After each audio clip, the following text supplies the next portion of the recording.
I'm DJ Off Belay, and this is the Alt Rap Pipeline Deep Cuts, where we interview some of the up and coming talent out of the alt rap underground. Today I'm here with Kwame Adu. What's good, man? How you doing? Um, I've been doing all right. It's a lot going on. I like to think. Yeah. So I've been Mm-hmm. pretty busy, but it's good stress. Better than bad stress. Yeah. Yeah. I like to be busy. Better than having nothing to do, I guess. Yeah. So, Kwame, for some of our viewers that don't know you or haven't heard your music, maybe you give yourself like a little intro. What sort of type of music you make? Yeah, how long you've been making music, that sort of stuff. Yeah. Me as Kwame Adu. I'm a New Jersey native, born and raised.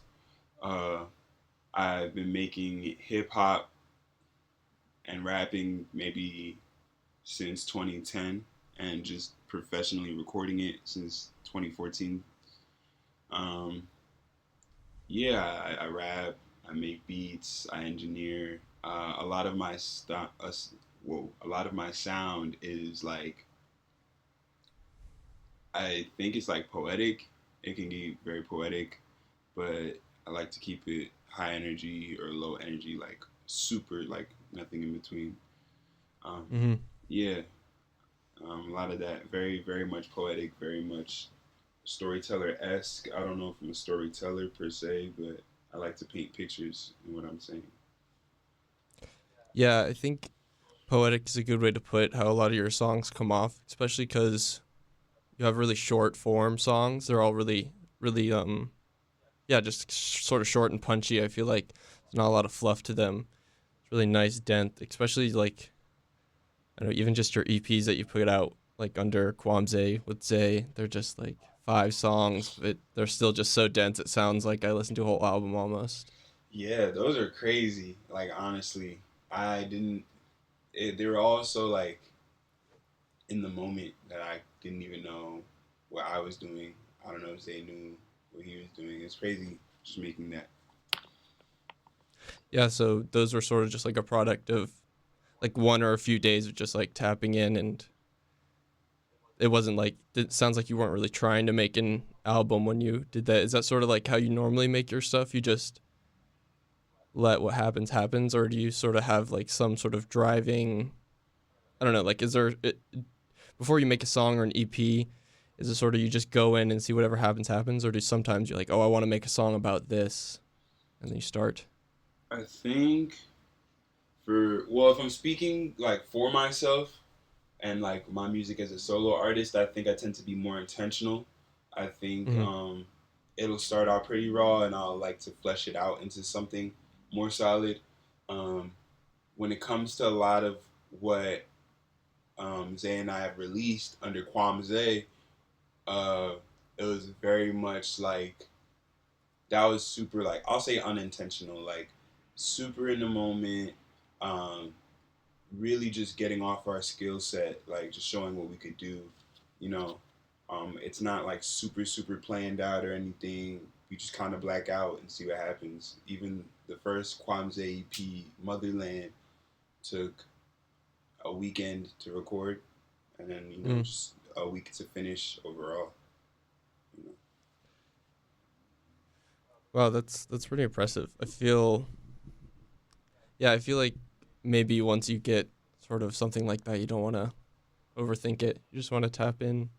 So you said you sort of touched on in the beginning. You've been making music all the way since back in like 2010. Um, like, how have you sort of changed how you've made music back then versus now? Well, I'm turning 25 at the end of the year. So when I started rapping, I was 12. So Mm, my entire perspective as a human being has already been like changed like 10 times over. And I've traveled to different locations and met different sort of people. And even the music that I listened to back then on a day to day basis, I wasn't even listening to music on a day to day basis when I started making music. So it's like the fact that what I'm doing now sounds like what it is, I think is just just a result of experience. Like mm, if you look back far enough, you could still see small parts of who I would be now in my old music when I'm like 14. But um, I think the biggest change was just, just having a sense of experience and just growing into being myself. The music kind of just followed up right after. Yeah.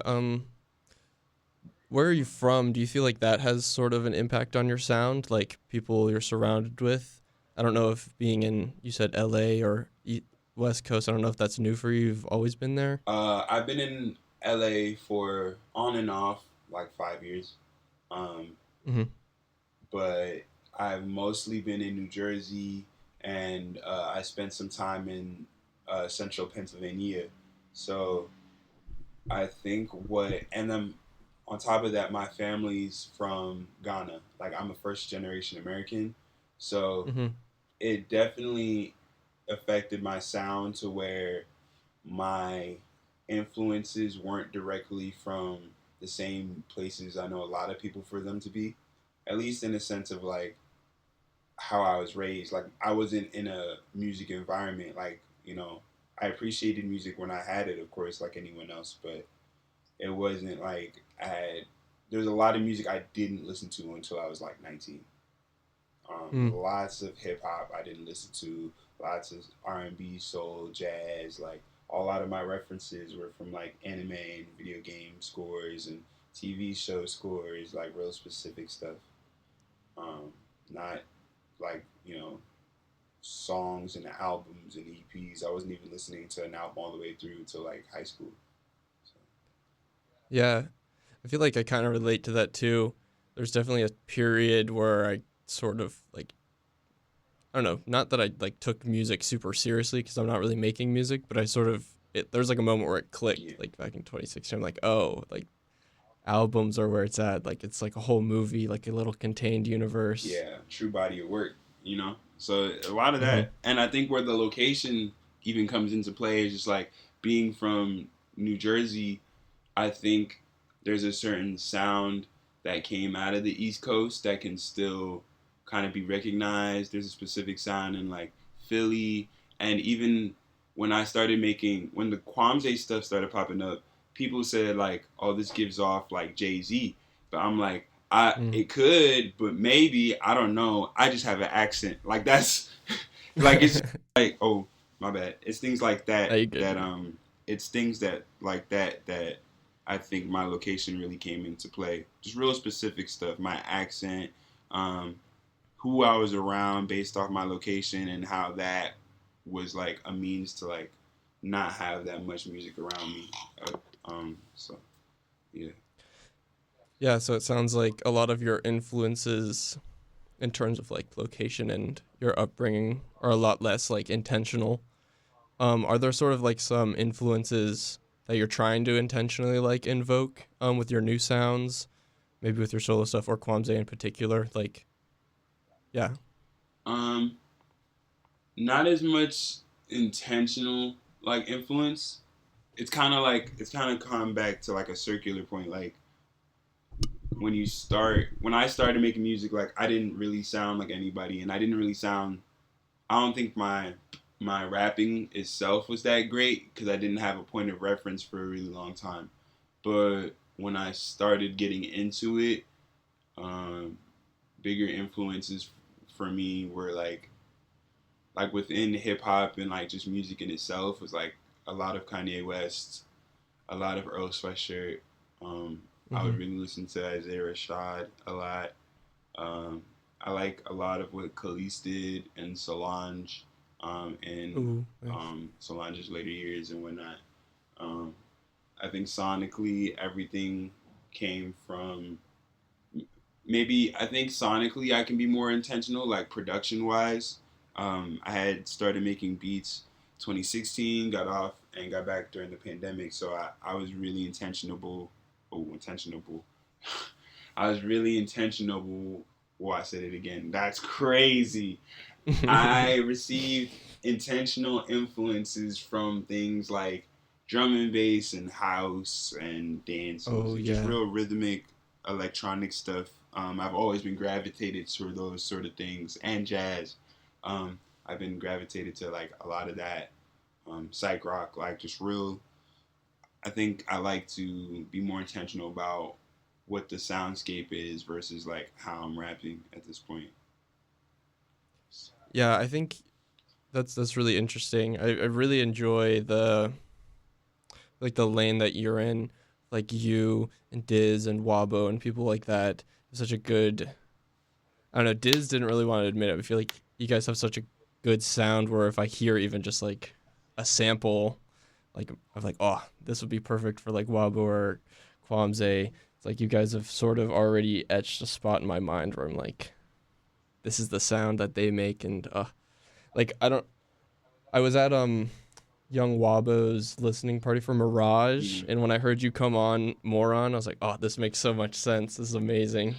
Um, it's so cool that you guys have already sort of cut out like a little lane.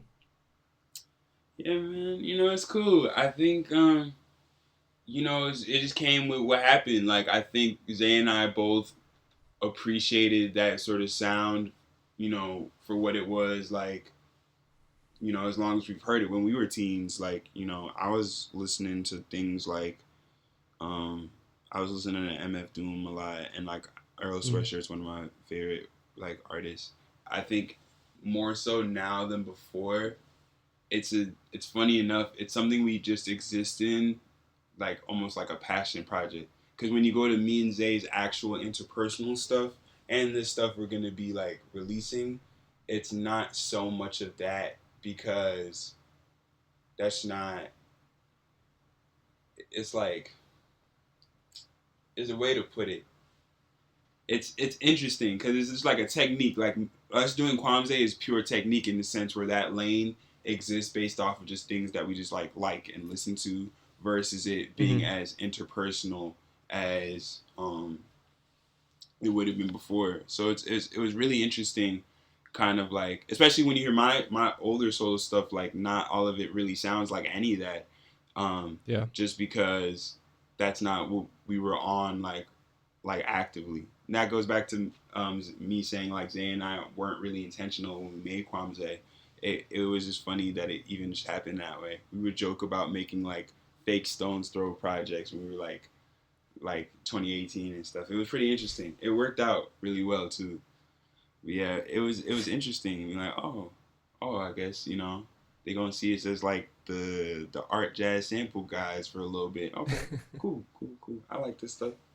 I like it. Yeah, I feel like it's definitely. I don't know how I want to say it, but just when you don't put as much pressure on like needing success or like needing this amount of whatever and just allowing yourself to like freely express. I feel like just even like not even just being genuine in your lyrics, but just genuine in your art. I feel like that comes across to people. I agree. Like you're not really trying to create a sound that you don't listen to or like be someone you're not. It's just like you're just sort of expressing. Is there like sort of certain not like message, but is there a way that you want people to take your art or like how do you want people to interpret it? I Or maybe a better question is like what do you want people to get out of listening to your music? I think it's more so. I think what I want people to get out of my music is to understand for themselves who they are, and maybe for that to be like okay, like whoever they are. Um, Mm-hmm. and it's not something I'm making a conscious effort to do, but I think when you make music or any form of art and it's like a direct reflection of yourself, it's like watching somebody do something that you wanted to do. Like it's like a Mm-hmm. watch and learn thing. Like I think it's always been very watch and learn. Like this is my life. This is how I'm living it. This is me being upset. This is me being mad. This is me doing what I can to get better. Like I'm putting all that in the music, and I do that all the I do that all the time. So with any hope, people would do the same just from listening to it and understanding who they are. You know, relating to me in those ways, understanding that like they don't have to be alone in certain situations. Just stuff like that. You know, stuff that just comes Mm-hmm. along with expressing yourself. You just want to be connected to people. You want people to understand or at least respect what you're doing. And I would only ask for people to express and respect themselves the same way I do for myself when I can. Mm. Yeah, I feel like yeah, that's just wanting people to be genuine and not necessarily force things. Yeah. Um, as a like sort of underground artist, you could say, or I guess not, just like yeah, it must be hard to sort of manage expectations in terms of like goal setting or milestones. How do you set like I don't know. How do you view milestones as someone that's still early in their career? Like do you put a lot of emphasis on like streams or shares or is it more like Mm, your art? I don't know. it's to a point. It has to be both. It has to be. Mhm. You have to maintain that balance. The thing that people don't really say it often, or as far as I know, it doesn't seem like people say it often. Like the profession I exist in is both art and entertainment. You know, they're not mutually exclusive. So me being an artist, my job is to express myself in a medium and not go crazy in the everywhere in between doing that. While me Mhm. being an entertainer means I'm gonna have to literally keep in mind like performing and like my audience and just certain things, and that's where a lot of the milestones come in from. So I think I like to set my milestones. I like to have them, but not really put too much weight on them. If I've been telling myself that I'm gonna be like superstar, like if I've been telling myself I'm gonna reach these certain things since I was 16, and I'm starting to see certain things now, like it's it's more so that like just keeping in mind what I already knew I could have done and not letting that get to me, whether it's for better or worse, because that could just, either put pressure on myself or make myself overconfident in what I'm doing.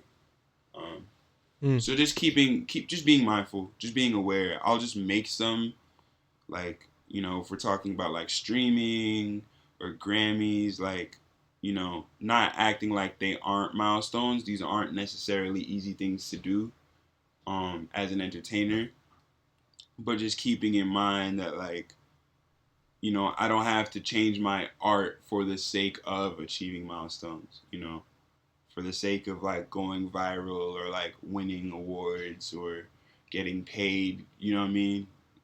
Mhm. Yeah. I don't know if that answered the question.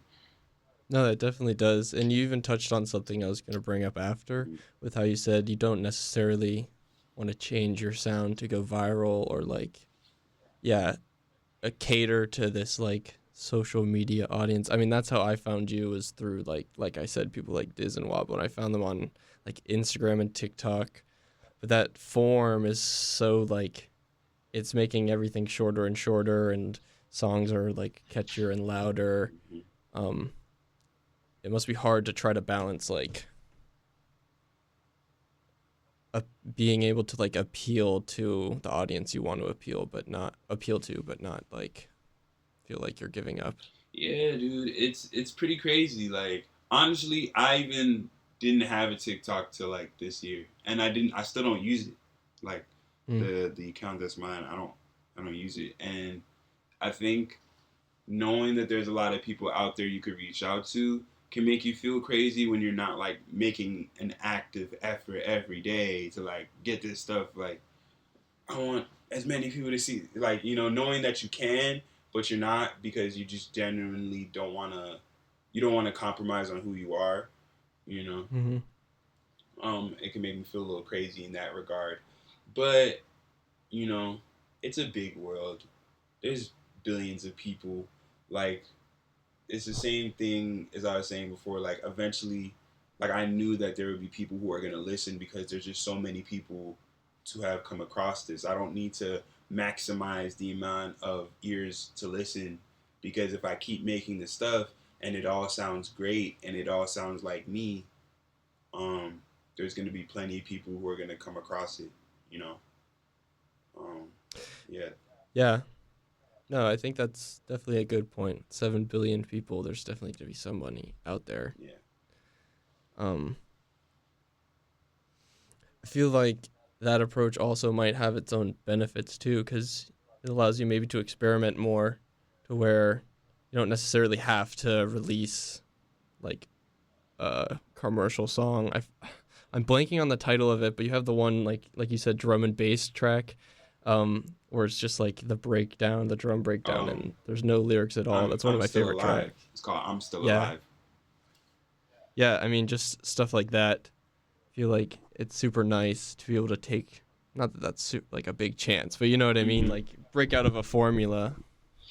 Yeah, yeah. I mean, the idea of what's even commercial has just been so blurred, and like what seems to be conventional, like it's all starting to blur. So just consider, and it, on top of the fact that even what's commercial and conventional like changes like all the time. So there's no Mm. purpose in, you can only consider so much of that, you know, like before you're just compromising on yourself. So I'd rather just not even think about it at all and just work with whatever just so happens to seem more, you know, feasible to listen to, if that makes sense.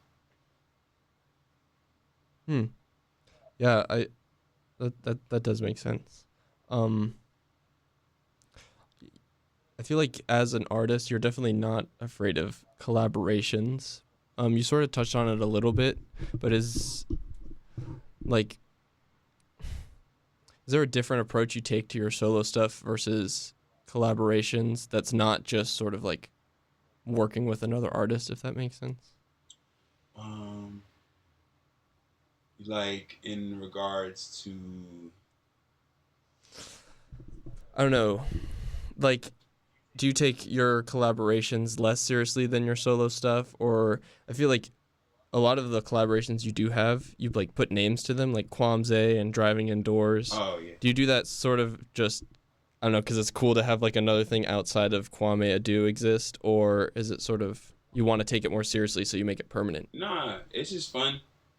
Like it's just fun. Like when it comes to like you got Kwamzay, you got Driving Indoors, and I have just songs across with like a lot of my friends like more consistently than others. It's kind of the opposite. Like Driving Indoors existed because me and Frank the Fourth, the other, like we were high school best friends. He's practically my brother, and it's the same thing with Mm. Zay. Like me and Zay have been like really, really, really, really. He's one of my closest friends right now. Like he's practically my brother. So we're just, it's just kind of fun. It's kind of opposite. It's like yeah, not wanting to be so serious, and that kind of leads it in that direction where it like solidifies itself. It becomes its own unit, especially based off of what I'm doing. Like I said, Kwamze is very much like technical. It's not as interpersonal all the time. Like you know, so Kwamze exists in itself as a whole other thing. Especially even with Zay, like the beats that Zay's making or that I'm making, like they're not. Zay doesn't. Zay solo stuff isn't gonna like feel the same way like almost at all. It might have the same feeling, Mm-hmm. but sonically it's like just a whole different thing. So it's like that. Like um, our collaborations in those regards are just yeah super raw, and they develop into something. A lot of the collaborations I do with like just other artists generally, I think it's the same thing. Like you know when you get, I think maybe with other artists, like maybe if I'm just doing collaborative stuff, it could be maybe more serious in that regard. A lot of times people will like, you know, ask me to like um do something on their work as of lately, you know. So it's Mm-hmm. like there's a level of intention that's already being brought to me to follow up on. So I think in that regard you could say it's more serious when it's just like a lot of one-off stuff.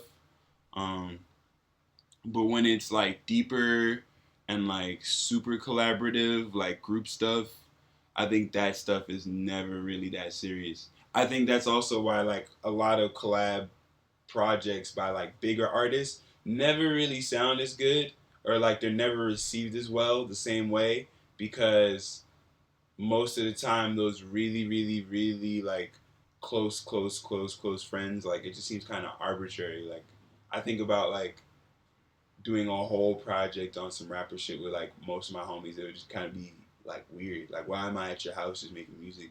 Like, what are we doing right now? Like, turn the switch Mm-hmm. on. Like, it's like that, you know? Yeah. Mm. Yeah.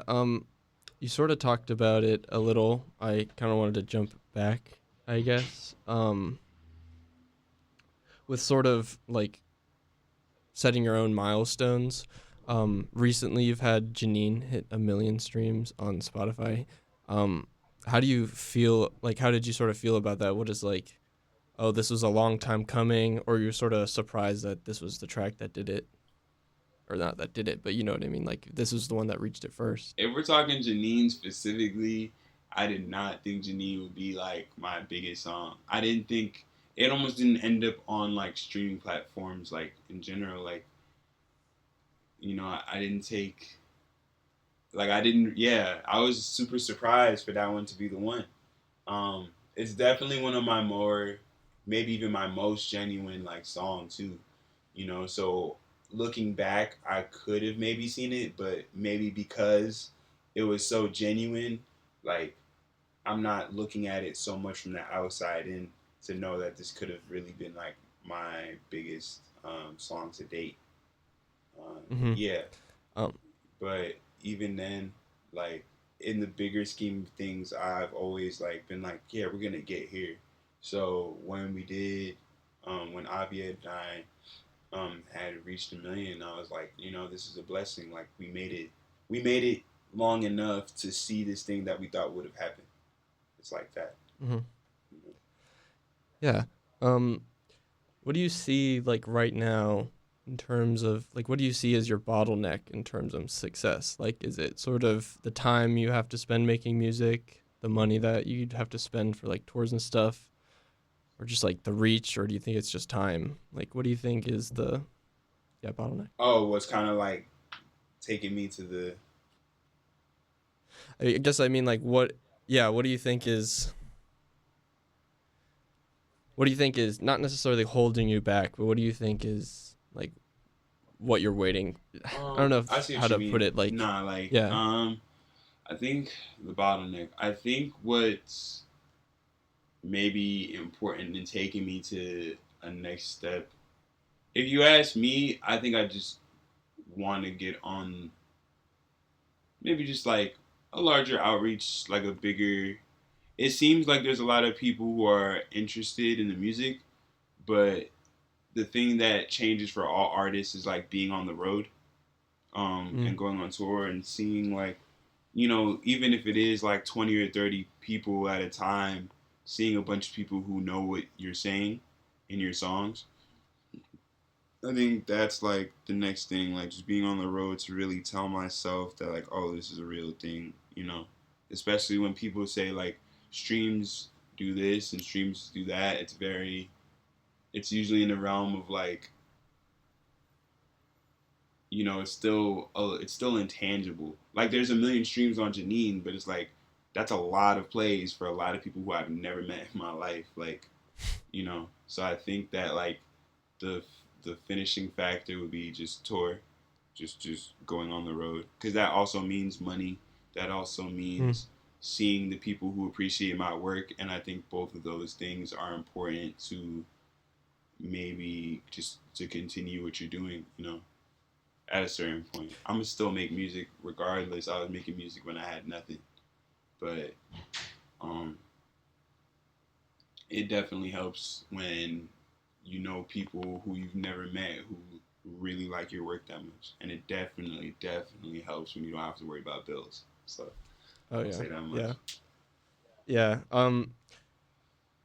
I feel like you've had a few like a decent amount of live performances. How was your last show, like compared to other ones? Like my last show. I don't know if it was your last show. The last one that I saw was the when your little double EP came out, the prayer one, Silly Little Oh Prayer. yeah, yeah, yeah, I yeah. don't know if you, I don't know if you've had some since then. I think I had one or two. Hmm. Nah, it was one.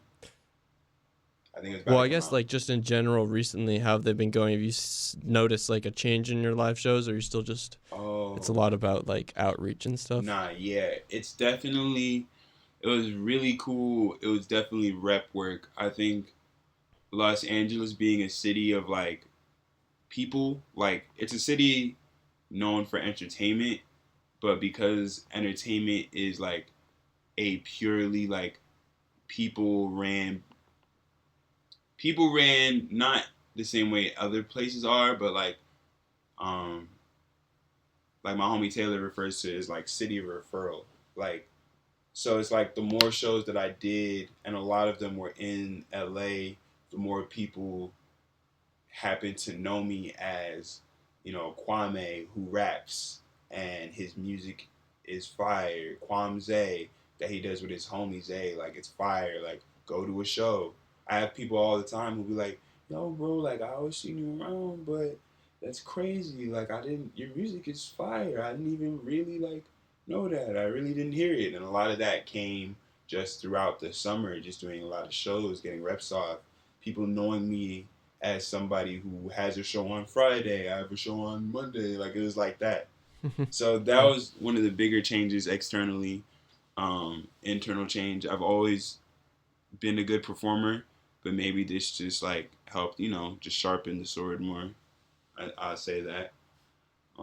Kind of like contain any raw energy I had on the stage and really like refine it. I think a lot of that too. Yeah, I mean, the little video you put out for a silly little prayer is definitely very. It's a good way to put it. Like you said, refined. Um, it's just a cool way to. I mean, for someone like me, I'm all the way in North Carolina. I'm not going to be able to go to a show in LA, but it's still sort of releasing stuff outside of just the music to bring attention in. Yeah. That's one of my bigger like favorite parts about music. Like I said, I really like albums and all the stuff like surrounding albums. It's really cool. Just full length stuff. Um, Yeah. yeah. What's sort of like the roadmap for the next few months?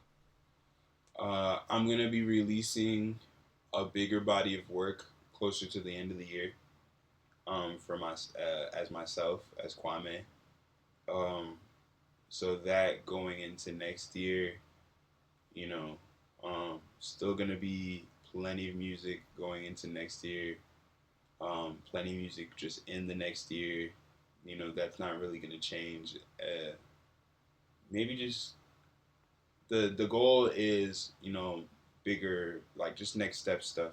What I mean, being on the road, Hmm. being outside of SoCal to perform more often. Um, yeah, maybe some music that's like not so much what people expect out of me. Especially Mm. going back to the Kwamze, like just the idea of the sound. The sound has put people in a position to see me a certain way, which is never really an issue. But I think because we're all growing at the same time in different paces. Um, I want people to see what I can really do. Like there's things that I haven't done yet that I have that people haven't got to hear yet. So it's stuff like that. Stuff like that. A lot of stuff that people might not expect out of me. A lot of stuff that maybe people will see me like physically next year. Very likely. Well, Very very likely. that's really interesting. I feel like it's pretty. I mean, from the outside, I guess you said you've been making music for a long time. I guess just from my perspective, only found you recently. It's kind of jarring to hear like, oh, I'm gonna do something, just switch it up now. It's not that it's a bad thing. I think it's really smart. Like you said, you don't want like people have already started to know you for a certain sound through Kwamze. It's kind of interesting that you're taking an intentional choice to like break out of that, even as it's just starting to sort of like kick up and get you more notoriety? Like, it's very bold. It's it's I won't say that it's like my driving factor moving forward, more so than it's more so just showing more dimensions of myself, because that sound still exists. There's more KWAMZAY. I'll say that much. Like, there's more Okay. KWAMZAY like that, and even within my solo stuff, like that feeling, that same feeling, still exists. Like, I'm gonna be hip hop. Like, I'm hip hop. Like, in the way that people kind of see it a lot. But Hmm. I think my job as an artist to show is that the way that people feel when they hear the stuff I have now can still be felt, um, through other means, through other instruments, through other sounds, through other samples, through other genres, um, Mm. even if it's like genre being arbitrary, it kind of is all one and the same thing. So, Yeah. um, yeah, just a lot of that. I'll say that much more. I wouldn't want to make it sound like I'm stopping. I'm not doing one thing more than it is just showing more things along with the thing I can already do. Hmm. Mm-hmm. Yeah. Okay. Okay. I'm getting what you're saying. In terms of this new solo album, are you gonna depart from the short form Kwamzay EP? Is it gonna be more, um, like when you say album? I guess, what are you thinking with album?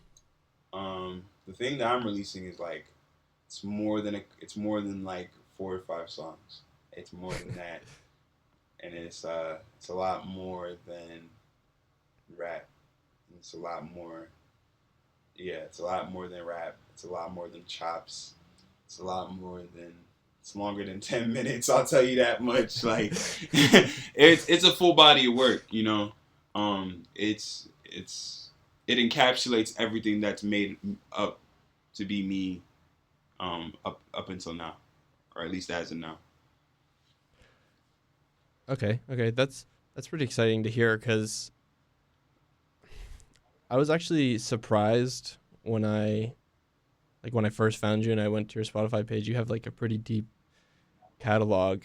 So it's exciting to hear that like a lot of that stuff from down there is probably gonna resurface, or not resurface, but Kwame is gonna be doing more Kwame stuff. It's exciting. Yeah, It's always nice when you find a new artist and then you go to their Spotify page or their Apple Music page or whatever, and you just see like album, yeah. more from the artist appears on. It's like, oh, Like, oh, we about nice. to I got. eat. Like, yeah, no, yeah, same way. Yeah, um, you know, it's a good feeling, and it's cool. It's cool me being the one making it, just like knowing that the stuff before me can get appreciated for what it is. Whether or not like people like it or not. I think if to a level like me understanding that people like me as Kwame Adu, and understanding that Kwame Adu as the artist, this myth, this thing like has existed before then. Like, it's really cool for people to kind of see it and appreciate that. You know, because who would I? It was only so much I could have guessed when I was making that stuff from before that.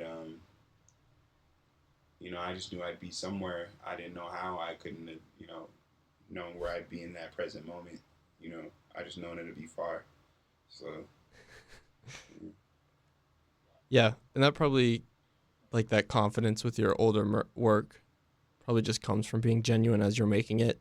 You don't really have to worry about like people finding you out or anything like that. Yeah. With this new project coming out, do you want to sort of like give away any information, like title, maybe some collaborations? All right. Yeah, I'll say this much.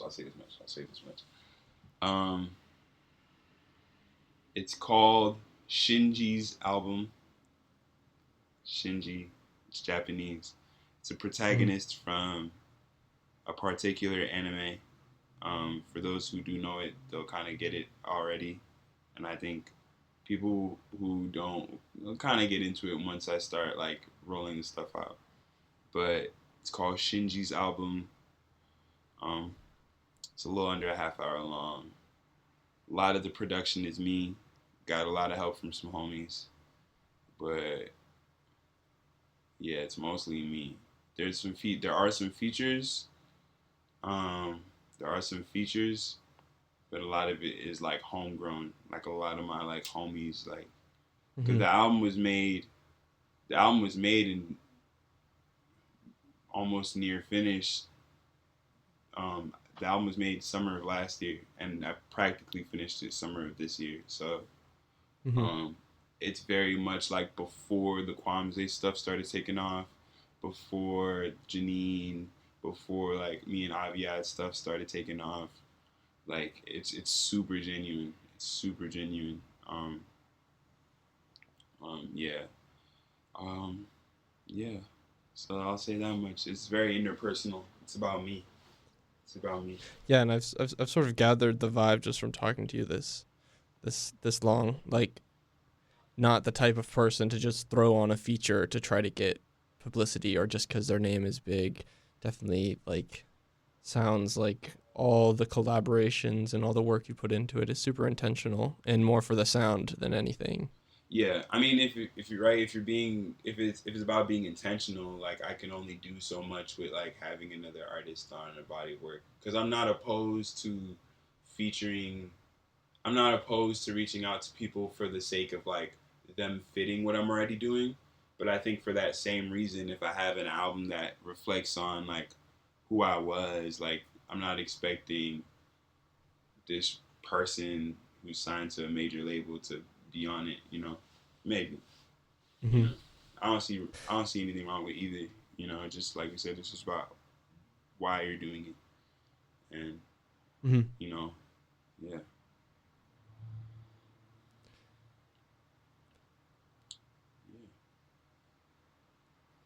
yeah. Yeah. In terms of, hmm. So you have the album coming out in November. You said you wanted to sort of get more shows, hopefully outside of Southern California. With your recent shows, what's sort of like the vibe been? Have people been taking the music well? Have you been like unexpectedly people? Is it like is the reaction like unexpected or anything like that? I think, yeah, it's pretty unexpected. You never know who's gonna show up because me being in LA for a certain amount of time, like I have like a lot of acquaintances and people who might just know of me, even if I don't know them. Mm-hmm. So you never really know who's gonna show up, you know. And that's not to say people do or don't, depending on the show. But yeah, I've had a lot of shows with Zay where it's like we're making like 10 new 10 there's like 10 new people who are like fans on the spot, like that's like, you know, out of the blue. You know, when we did the Modern Nation Jam Fest and we did a set and we opened up for Mavi. Mm. Like we were one of the sets underneath the Mavi headlining. That was like people were attracted to the sound. They kind of take it in that same regard, so that like blew us up a lot. Or like we'll Yeah, do shows that it's are a definitely good fit. yeah, you feel me. So it's like stuff like that, or like shows that are very hip hop orientated. Um, you usually expect a lot of people to be like, okay, like we're doing this thing that the people who are coming to these shows like.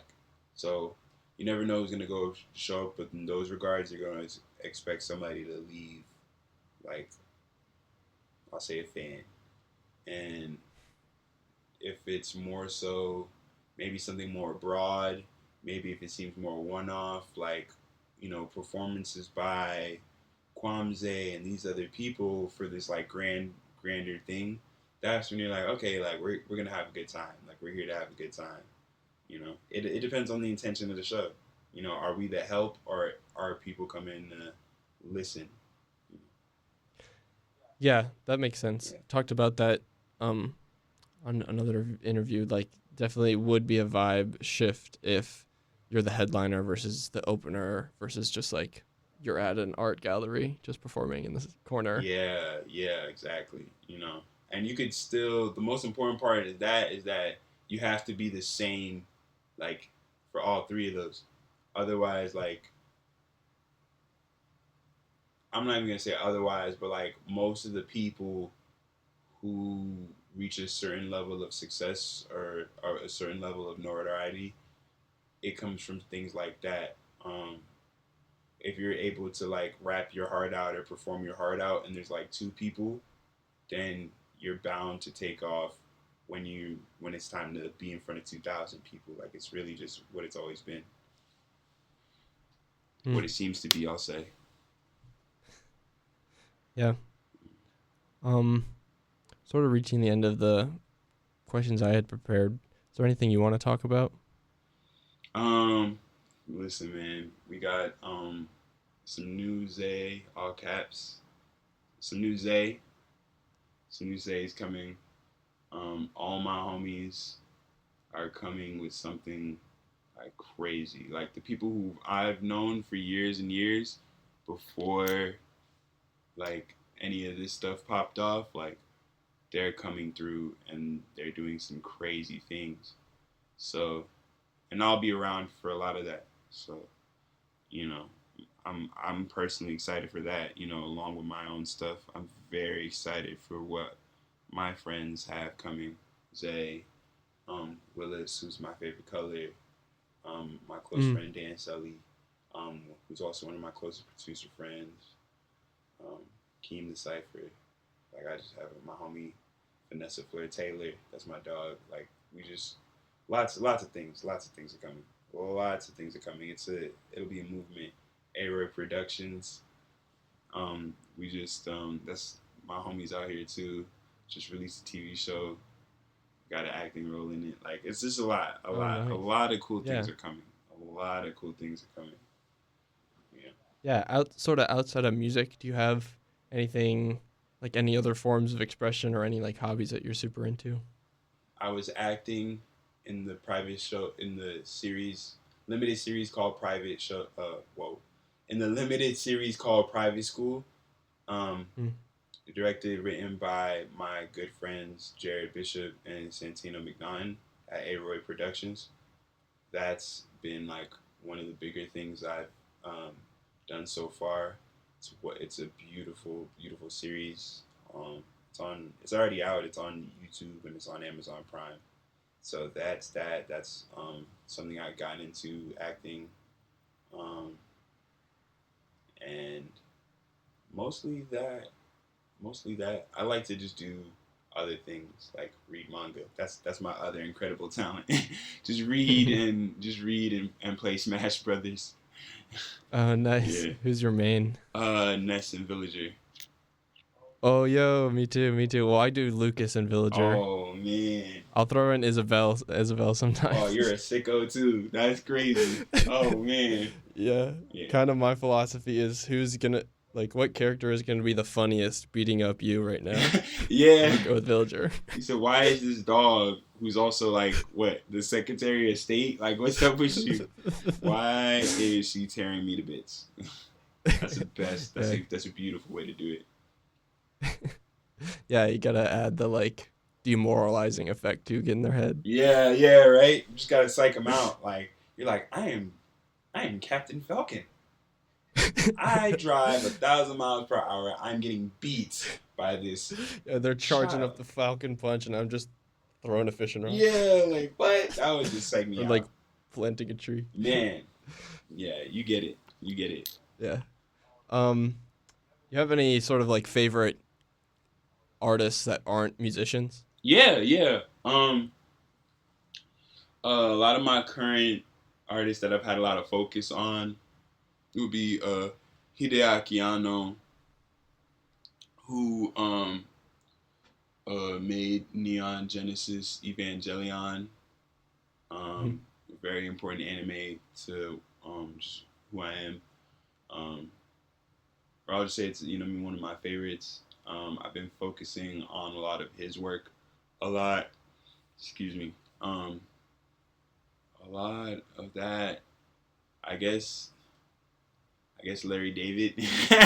I've been watching Seinfeld, and I'm like, wow, this is some crazy TV. So a lot of that. This artist, OK Ofumata, he's my homie. He's a visual, like he works in visual art, like painting and oil Mm-hmm. pastel and the like. And he's killing it right now. Very wonderful, like super crazy images. Like it's so crazy. Um, yeah, when I think about it, just those in the meantime. Yeah, you. I've noticed the KWAMZAY covers are very like very nice. Where did those come from? Oh, The like perfect. cover art. Funny enough, okay, Ofamata, he did the Mountain EP cover. Mm. So that was the second project. He had done that. And the first one was by Adrian Tew. I hope I'm not butchering his last name. I think it's Adrian Tew. And I believe he's noted for Mavi's Let the Sun Talk album cover. I think Ooh, that's what he's that's a known nice one. for. But he made the first Motherland project um, cover. So very much like similar, like we gonna make this like real like just earth toned and like just yeah, just Mm-hmm. textured. It's very much that. Yeah. Yeah. Was there like a is there a process behind that? Did you sort of just like hand them the music and then they give it back, or was it like did they listen to the music beforehand? Were they trying to inspire it through the sound, or is it just matched up well? I think we might have shown we might have shown okay the music for Mountain. I don't remember if we showed Adrian for Motherland. We had the songs done though. Like I think in Mm-hmm. both cases, excuse me. I think in both cases, the music was done first, and we had just a vibe that we wanted to get off. Like Motherland has, we have basketball jerseys on. Like Mm-hmm. it was like stuff like that. Like just specific references to just what we're into. For people to understand like what the music is supposed to be. I think Nice. I think it's that. Um, I wanted to touch on this before I forgot. Um, how did the sort of name Kwame Adu like come to be what it is? That's not your real name, is it? It is. My government Oh, okay. name is Brandon. My cultural name. My family's from like my family being from where they from. Kwame means that I'm a male who was born on a Saturday. That's just translated from my ethnic group. It's like a system that they have Mm-hmm. um, in the Ashanti region or in the Akan even. Um, and then Adu is like one of my grandparents. So Okay. it's like that. Yeah. So it's my name in the same way I look at like Brandon being my name. And yeah. Okay. Sweet. Well, I was gonna ask if there's like a lore behind the persona, but I mean, if it's just you, that makes sense. A lot of your music is genuine, Yeah. and your solo stuff. Super me. I used to go by Brandon Masenko, and that was a bit out there. And Masenko being like similar to my last name, and also having a cool like Dragon Ball reference. But I think the more I grew into myself, the more I was willing to see myself for who I was, and that is, that was Kwame Adu. Nice. Um, maybe for someone that hasn't heard your music before, what would you say would be like 3 to 5 essential songs they should go check out if they want to get a sense of who you are? Um, I think before this album is out, I'll say Janine. Mhm. I have a song called Counting Losses from early last year, early 2021. And probably, this is a really good question. Um, Probably prayer. I'm gonna say prayer. I'm gonna say, yeah, Janine, counting losses, prayer. Sweet. But yeah, I'll just do a little outro here. I appreciate y'all for tuning in. I'm Ewan, aka DJ Off Belay. I was here with Kwame Adu for this installment of the Alt Rap Pipeline Deep Cuts on WKNC 88.1 FM HD1 Raleigh.